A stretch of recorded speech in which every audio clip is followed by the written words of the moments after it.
원래 이제 어제쯤에 이 얘기를 했어야 돼요. 경기 하기 전에. 그죠?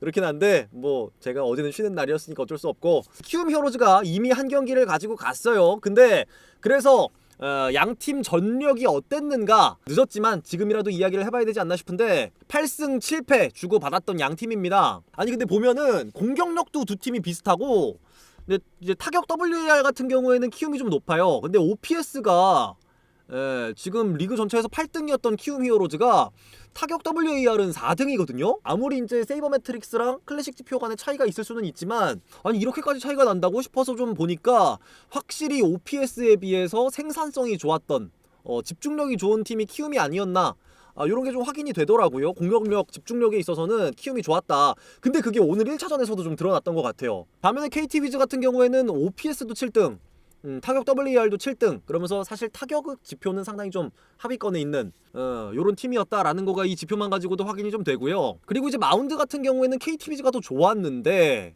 지금 요 선발 WAR 보시면은 느낄 수가 있겠습니다만은 선발 WAR이 키움이 훨씬 좋아요. 근데 이 KT 위즈 같은 경우에는 선발이 5명, 6명 정도가 든든한 선수들이 쫙 깔려있는 느낌이라면, 키움 히어로즈는 강한 원투 펀치가 확실하게 이 WAR을 좀 벌어가는 이런 느낌이기 때문에, 사실 오늘 경기 키움이 이겼습니다만은 키움이 이기는 게 어떻게 보면은 맞는 정도의 선발 싸움이었다, 이런 생각도 좀 들어요. 그만큼이나 이제 안우진, 뭐 요키시로 이어지는 원투펀치가 강렬한 팀이 키움이고, 그 지표가 이렇게 표현이 되어 있다라는 거 확인이 되는데, 제가 생각하기에 가장 큰 문제는 이거였던 것 같아요. 맨 밑에 있는 구원 WAR 보시면 물론 2등이랑 4등 두 팀 다 구원 역시도 상위권에 랭크가 되어 있는 팀들이지만, KT 위즈가 불펜이 훨씬 좋거든요, 이 지표만 놓고 보면. 근데 결국에는 불펜 맞대결에서 오늘 키움이 이기지 않았습니까? 그걸 생각하면은 KT 위즈는 유난히 좀 큰 데미지를 오늘 준 플레이오프 1차전을 통해서 받았다 라는 거 확인이 되네요. 그죠? 근데 보면은 두 팀 다 공격력이 강한 팀은 아니었는데 마운드의 힘을 통해서 상위권, 가을 야구에 진출했다라는 측면에서는 어떻게 보면은 뭐랄까 스타일이 비슷했다 올 시즌. 뭐 이렇게도 좀 볼 수가 있을 것 같습니다. 뭐 아무튼 간에 양팀 간의 이제 맞대결을 요걸 통해서 예상했을 때는 호각세다라는 거 확인이 좀 되고요. 그 와중에 굳이 따지자면 저는 그 키움 히어로즈가 요 전력면에서 근소 우위에 있었다라는 생각은 좀 들어요. 근데 사실은 말이죠, 우리한테 중요한 건 이게 아니에요. KT랑 키움이랑 싸워가지고 누가 더 유리해? 누가 올라와? 뭐 이런 것도 당연히 뭐 중요할 수는 있겠는데, 그게 제일 중요한 건 아니거든요. 제일 중요하게 생각하는 건 뭐냐, 이거 아닙니까?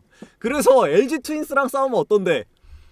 결국 우리가 보고 싶은 건 이거거든요. 그래서 제가 이걸 고민 많이 했어. 어제 쉬면서 내가 어떤 이야기를 했을 때 여러분들이 재밌어하고 관심 있어 할까? 결국 우리가 하고 싶은 얘기는 이거거든요. 자, 지금 보시면 일단 상대 전적, 맨 위에 있는 상대 전적은 LG 트윈스와의 맞대결을 기준으로 한 겁니다. LG 트윈스가 키움한테는 10승 6패 했고 KT한테는 9승 7패 기록을 했어요. 한 경기 차이밖에 안 납니다. 그러니까 거의 뭐 누가 올라오든 상대 전적이 큰 차이는 없었다, 뭐 이렇게 봐도 무방할 것 같고, 공격력 측면에서는 우리가 어떤 팀이랑 비교를 해도 압도적으로 좋았던 올 시즌입니다. 거기다가 마운드 역시도 LG 트윈스는 뭐 워낙에 평균 자책점이 리그 전체에서 1등인 팀이기 때문에 마운드는 꿀리지가 않는데, 선발 싸움에서는 LG 트윈스보다 다 조금씩이라도 좋은 팀들이었다, 이 키움과 KT가. 그러니까 우리가 아무래도 4, 5 선발의 구멍이 좀 큰 팀이잖아요, LG 트윈스가. 그게 조금 느껴지는 그런 면은 확실히 있어요. 그죠? 근데 또 재밌는 건 구원 투수, 불펜에서는 못 따라온다. 키움이나 KT가 아무리 뭐 KT가 불펜이 좋고 뭐 키움도 불펜이 전반기 땐 상당히 좋았다 뭐 이런 거 하더라도, 구원 WAR은 LG 트윈스가 압도적인 이번 시즌이었다라는 거 확인이 되는데요. 일단 지금 키움 히어로즈가 이 준 플레이오프 1차전을 가지고 갔기 때문에 아무래도 압도적으로 유리한 고지를 선점을 했어요. 그죠?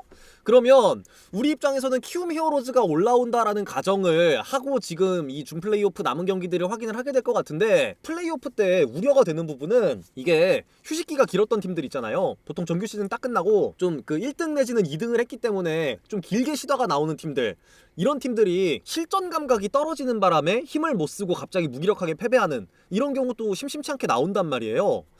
그러다 보니까 이번에 LG 트윈스가 혹시 그런 일을 겪지는 않을까? 이런 우려는 조금 있는데, 그런 거 말고는 사실 뭐 전력적인 측면에서는 우리가 키움이 올라오든 KT가 올라오든 그렇게 겁먹을 필요 없다 올 시즌 성적만 놓고 봤을 때는 누가 올라와도 무섭지 않다. 누가 올라오든지 5차전까지 갔으면 좋겠다고요? 저도 그렇게 생각하는데, 아니 근데 오늘 결국 경기가 이렇게 되다 보니까 글쎄요, KT가 올라오는 게 낫지 않을까? 예, 아니 맞아, 그 얘기를 해야 되는데, 아니 그래서 우리는 키움이 올라오는 게 좋은가? KT가 올라오는 게 좋은가? 네, KT가 당연히 이제 제가 가을 야구 들어오기 전까지는, 순위가 확정되기 전까지는 KT가 조금 더 견제가 된다 이런 얘기를 하다가 막상 KT를 와일드카드로 보내버리고 나니까 아, 이제는 키움이 좀 무섭다 이렇게 이야기를 했는데, 거기다가 이제 또 키움이 1승을 거두지 않았습니까? 준 플레이오프에서. 이렇게 되면은 KT가 올라오길 바라는 게 우리 입장에서는 좀 현실적이지 않은가, 그죠? KT가 이제 플레이오프에 올라와야 많이 지친 상태로 올라오고, 지금 뭐 김재윤, 김민수 이런 주축 불펜들이 피로가 쌓여있다라는 게 눈에 보였고, 박병호 씨 아프고, 강백호는 뭐 오늘 결정적인 안타를 치긴 쳤습니다만 최근에 전체적으로 부진하고, 거기다가 오늘 또 조용호 선수가 결장을 했잖아요. 조용호 씨 근데 많이 아프대요? 오늘 갑자기 뭐 아프다고 안 나왔는데, 조용호가 있고 없고가 또 다른 팀이 KT거든요? 나올 수 있나? 약간 이것도 좀 중점적으로 봐야 되는 포인트 같은데, 그래요. 이제는 근데 우리는 KT 비즈를 좀 응원해야 되지 않을까? 좀 그런 생각이 좀 듭니다. 김재윤은 좋을 때에도 우리가 공략 잘했다고요? 맞아. 김재윤 씨가 또 LG 트윈스한테 약한 면이 또 있는 것도 사실이에요. 그래서 물론 이제 보시는 관점에 따라서는 야, 그래도 키움이 올라오는 게 편해, 아니야 KT가 올라오는 게 좋아, 이렇게 생각하시는 게 의견이 좀 갈릴 수도 있는데, 그런 이야기를 우리가 남아있는 준 플레이오프 기간 동안 서로 의견을 주고받으면서 팔짱 끼고 여유롭게 준 플레이오프 즐기시면 될 것 같습니다.